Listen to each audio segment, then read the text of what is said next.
अस्सलाम वालेकुम। Previous lecture में हमने कुछ मेजर और कुछ माइनर ब्रांचेस पढ़े थे। आज हम बाकी के जो माइनर ब्रांचेस हैं उसी को पढ़ेंगे। तो चलो शुरू करते हैं। टेक्सोनॉमी।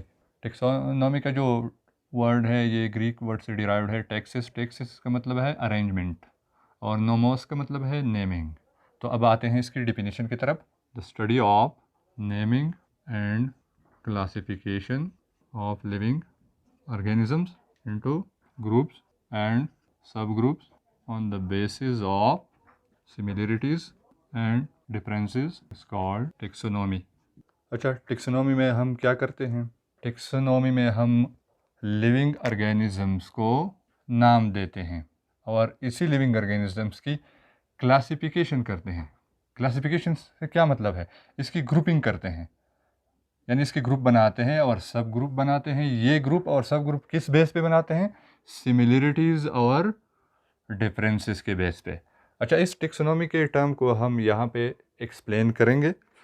फॉर एग्ज़ाम्पल हमारे पास कुछ प्लांट्स हैं, यानी P1 है, P2 है, P3 है, P4 और P5।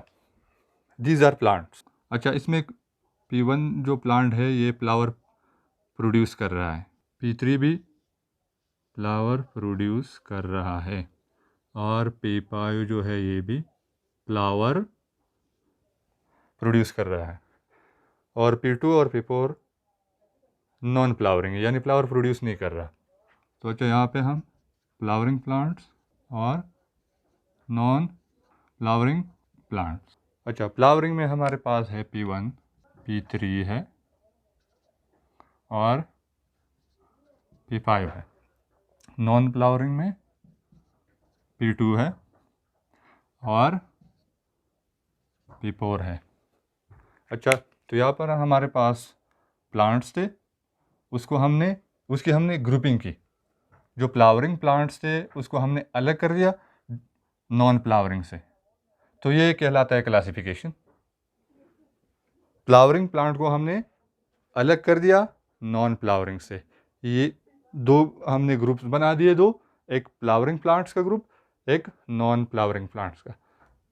जो फ्लावरिंग थे उसके नीचे हमने फ्लावरिंग्स, यानी जो फ्लावरिंग प्लांट्स का ग्रुप हमने बना दिया था, उसमें हमने जो प्लांट्स थे जो फ्लावर प्रोड्यूस कर रहे थे उसको हमने रखा, और नॉन फ्लावरिंग प्लांट्स का जो ग्रुप है उसके अंदर हमने वो प्लांट्स रखे जो फ्लावर प्रोड्यूस नहीं कर रहे थे। तो ये हमने क्या किया? क्लासिफिकेशन हमने की और लिविंग ऑर्गेनिजम्स को नाम देना, ये टेक्सोनॉमी है। तो अब हम इसको रब करेंगे। जिस तरफ हम मैंने समझाने के लिए यहाँ पे लिख दिया ताकि आप लोगों को समझ आ जाए। अब आते हैं पैलियोंटोलॉजी की तरफ। पैलियोंटोलॉजी का जो टर्म है ये भी ग्रीक वर्ड से डिराइव्ड है। पेलियोस का मतलब है एंशियंट, एंशियंट मतलब कदीम। ऑन्टा का मतलब है एग्जिस्टिंग, यानी मौजूद होना। लोगोस का मतलब है स्टडी। तो पैलियोंटोलॉजी में हम स्टडी करते हैं fossils. The study of fossils is called palaeontology. Fossils की स्टडी को पैलियोंटोलॉजी कहते हैं। फॉसिल्स क्या है? Remains of dead organisms. Dead organisms का जो रिमेन्स का मतलब है बकायाजात। Remains of dead organisms is called fossils. मतलब ये कि करोड़ों साल पहले जो लिविंग ऑर्गेनिज्म मौजूद है अब वो ज़िंदा नहीं है। अब उस लिविंग ऑर्गेनिजम्स की हमें टीथ मिल रहे हैं, बोन्स मिल रहे हैं, और स्किन का जो पार्ट्स है वो मिलता है, हेयर जो है वो मिलता है, और ब्लड जो है वो मिलता है, शेल्स वगैरह वो हमें मिलते हैं। तो ये क्या है? ये फॉसिल्स है, और इसी फॉसिल्स की स्टडी को पैलियोंटोलॉजी कहते हैं। अब फॉसिल्स की क्या एग्जांपल है? टीथ, बोन्स, स्किन का कोई पार्ट हो सकता है, हेयर हो सकते हैं, इवन ब्लड हो सकता है। तो ये एग्जांपल है फॉसिल के, और इसी फॉसिल की स्टडी को पैलियोंटोलॉजी कहते हैं। पैलियोंटोलॉजी का जो टर्म है ये दो सब ब्रांचेस में डिवाइड है। पहला है palaeobotany, the study of plants fossil. Plant की फॉसिल की स्टडी को पैलियो बॉटनी कहते हैं। यानी fossils of plant origin. Second है palaeozoology, the study of animal fossils. Animal की जो फॉसिल है उसकी स्टडी पैलियोज़ोलॉजी कहलाता है, यानी फॉसिल्स ऑफ एनिमल ओरिजिन्स। अब हम आते हैं इम्यूनोलॉजी की तरफ। इम्यूनोलॉजी क्या है? The study of immune system of animals called immunology. Immune system की स्टडी को इम्यूनोलॉजी कहते हैं। इम्यून सिस्टम क्या है? The defence system of an organism that fight against pathogens. Immune system क्या है? ये किसी ऑर्गेनिजम्स के बॉडी का एक डिफेंस सिस्टम है जो कि पैथोजेंस के अगेंस्ट फाइट करता है, यानी बॉडी को पैथोजेंस से बचाता है। पैथोजेंस क्या है? Pathogens are disease causing organisms. जो ऑर्गेनिजम्स डिजीज कॉज करता है उसको पैथोजेंस कहते हैं। पैथोजेंस के एग्जाम्पल क्या है? बैक्टीरिया, वायरसेस और protozoans. These are the examples of pathogens. अब आते हैं एंटोमोलॉजी की तरफ। एंटोमोलॉजी भी ग्रीक वर्ड से डिराइव्ड है, एंटोमॉन। एंटोमॉन का मतलब है इंसेक्ट, लोगोस का मतलब है स्टडी। तो एंटोमोलॉजी में हम इंसेक्ट की स्टडी करते हैं। The study of insects is called entomology. Insects की स्टडी को एंटोमोलॉजी कहते हैं, यानी एंटोमोलॉजी में हम इंसेक्ट्स को स्टडी करते हैं। इंसेक्ट्स क्या है? एग्जांपल्स क्या है इंसेक्ट की? बटरफ्लाई, ग्रासहॉपर और ड्रैगन फ्लाई। ये कुछ एग्जांपल्स है इंसेक्ट्स की। इंसेक्ट्स की स्टडी को एंटोमोलॉजी कहते हैं। अब आते हैं जेनेटिक्स की तरफ। जेनेटिक्स किस चीज़ की स्टडी है? The study of heredity and variation is called genetics. Genetics में हम हेरिडिटी और वेरिएशन को स्टडी करते हैं। जेनेटिक्स हेरिडिटी और वेरिएशंस की स्टडी है। अच्छा, हेरिडिटी क्या है? The transmission of characters from parents to offsprings is called heredity. यानी जो कैरेक्टर माँ बाप से अपने बच्चों में मुंतकिल होते हैं इसको हम हेरिडिटी कहते हैं। कैरेक्टर्स क्या हैं? आप लोगों ने देखा होगा कुछ लोगों का जो ईयर है उसका ईयर पिन जो है, सॉरी ईयर लोब जो है, कुछ का फ्री होता है और कुछ का जो है वो अटैच होता है, फ्यूज़ होता है। ये एक कैरेक्टर है। स्किन कलर एक कैरेक्टर है, हेयर कलर एक कैरेक्टर है, आई कलर जो है वो एक कैरेक्टर है, हाइट जो है वो भी एक कैरेक्टर है, इंटेलिजेंस, जहानत, वो भी एक कैरेक्टर है। इन कैरेक्टर का ट्रांसफ़र होना, इसकी ट्रांसमिशन जो है पेरेंट से ऑफस्प्रिंग में, ये क्या कहलाता है? हेरिडिटी। वेरिएशन क्या है? The differences between living is called variations. आप लोगों ने देखा होगा माँ बाप और बच्चे जो हैं वो बिल्कुल एक दूसरे से मुख्तलिफ होता है, उसमें मतलब डिफरेंट होते हैं वो एक दूसरे से, एग्जैक्टली एक जैसे नहीं होते। इस डिफरेंस को क्या कहते हैं? वेरिएशंस। अब आते हैं बायोटेक्नोलॉजी की तरफ। बायोटेक्नोलॉजी क्या है? इसकी क्या डिफिनीशन है? The study of practical application of living organisms for the welfare of human being is called biotechnology. Application का मतलब है यूजेस, यानी लिविंग ऑर्गेनिजम्स को ह्यूमन के फ़ायदे के लिए इस्तेमाल करना, ये बायोटेक्नोलॉजी है। किस तरह? आप लोगों ने पढ़ा होगा यीस्ट। एग्जांपल्स क्या है बायोटेक्नोलॉजी की? Uses of yeast. यीस्ट को आप किन चीज़ के लिए इस्तेमाल कर सकते हैं? यीस्ट को आप ब्रेड बनाने के लिए और वाइन, शराब बनाने के लिए यूज़ करते हैं।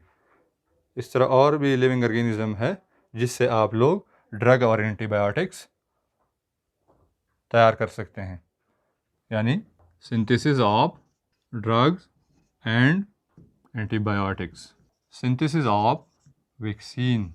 इस तरह आप बैक्टीरिया को यूज़ कर सकते हैं। किस चीज़ के लिए? बैक्टीरिया को आप यूज़ करते हैं, ये क्या करता है, मिल्क को योगर्ट में कन्वर्ट कर देता है बैक्टीरिया।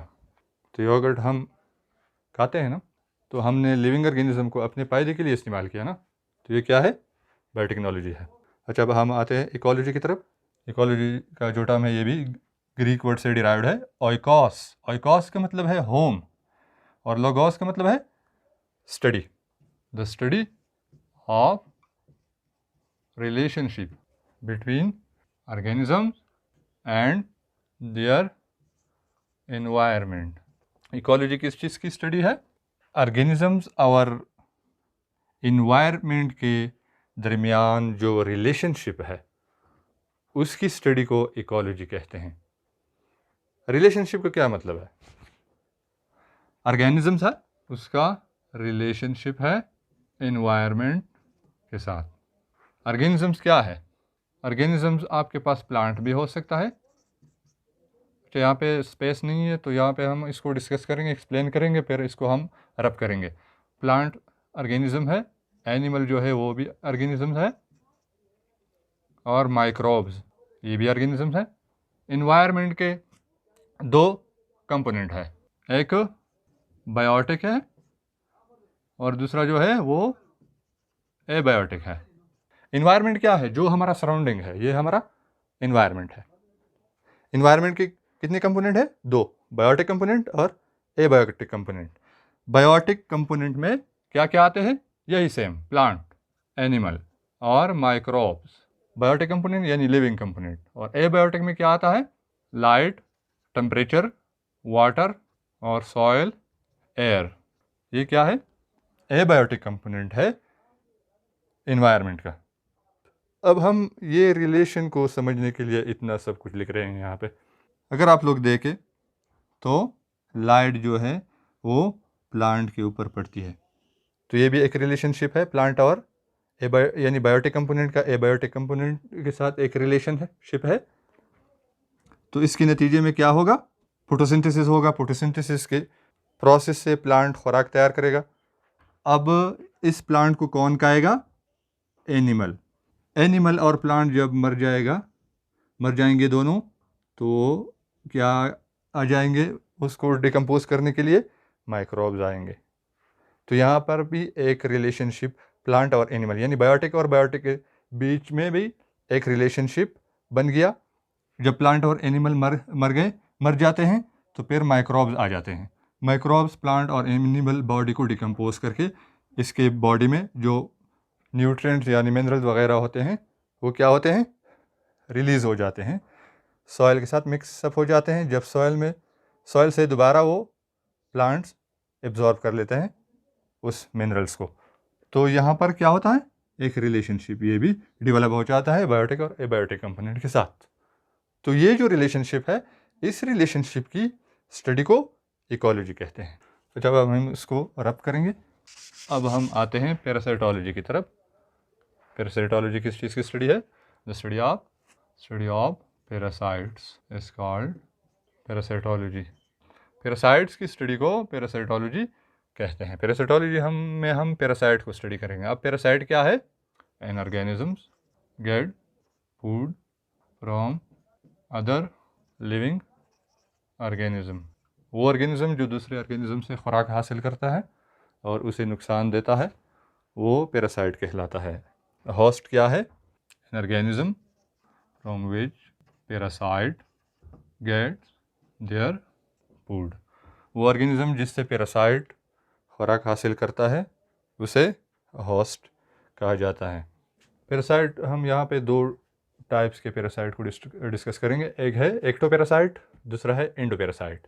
एक्टोपैरासाइट क्या करता है, live inside the body of their host. ये एक्टोपैरासाइट है। एक्टोपैरासाइट को एक्सटर्नल पैरासाइट भी कहते हैं। Ectoparasite are those parasite which live outside the their host body. यानी एक्टोपैरासाइट जो है ये होस्ट बॉडी के आउटसाइड यानी सरफेस पे रहता है और सरफेस से वो अपना खुराक हासिल करता है। वो पैरासाइट जो बॉडी के सरफेस पे रहे, वहीं से वो अपना खुराक हासिल करे, तो उसे कहते हैं एक्टोपैरासाइट। एग्जाम्पल क्या है, लीच लाइस और मस्कीटो। ये एक्सटर्नल या एक्टोपैरासाइट है। एंडोपैरासाइट क्या है? Live inside there host body. जो होस्ट बॉडी के अंदर रहता है उसे एंडोपैरासाइट या इंटरनल पैरासाइट कहते हैं। इसकी एग्जांपल क्या है? प्लेटवॉर्म, टेपवॉर्म और प्लाज्मोडियम। ये एंडोपैरासाइट के एग्जांपल है। एंडोपैरासाइट होस्ट बॉडी के अंदर रहता है। अब हम आते हैं सोशल बायोलॉजी की तरफ। सोशल बायोलॉजी क्या है? The study of social animals. The study of social animals is called social biology. Social animal की स्टडी को सोशल बायोलॉजी कहते हैं। सोशल एनिमल क्या है? Those animal which live in society, यानी ग्रुप्स। वो एनिमल जो सोसाइटी के फॉर्म में रहे वो सोशल एनिमल कहलाते हैं। सोसाइटी से मतलब ग्रुप्स के फॉर्म में। अच्छा, इसके एग्जांपल क्या है सोशल एनिमल्स की? माइग्रेटरी बर्ड्स, एंट्स और बीज, हनी बीज। अच्छा, अगर हनी बीज में आप देखें तो इसमें ड्रोन्स होते हैं, क्वीन और ड्रोन्स और बीज की बात कर रहा हूँ मैं, और वर्कर्स। ये ग्रुप्स में रहते हैं और इसमें डिवीजन ऑफ लेबर होता है। यानी क्वीन का अलग फंक्शन है, अलग रूल है, ड्रोन का अलग है, वर्कर का अलग है। क्वीन क्या करता है? वो अंडे देती है। ड्रोन जो है ये मेल है, ये क्वीन को फर्टिलाइज करते हैं, सिर्फ यही काम है। और वर्कर्स जो है ये जो बच्चे बनते हैं उसको भी प्रोटेक्ट कर रहे हैं, हनी बीज को बनाते हैं, यानी हनी को बनाते हैं और जो बच्चे हैं उसको क्या करते हैं? उसको भी प्रोटेक्शन प्रोवाइड करते हैं और जो पॉलन ग्रेन्स वगैरह है वो भी लेके आते हैं। अच्छा, अब आते हैं फार्माकोलॉजी की तरफ। फार्माकोलॉजी भी ग्रीक वर्ड से डिराइव्ड है। फार्माकोन का मतलब है ड्रग और लोगोस का मतलब है स्टडी। तो फार्माकोलॉजी की क्या डेफिनेशन होगी? The study of drug, their preparation and effect on biological system is called pharmacology।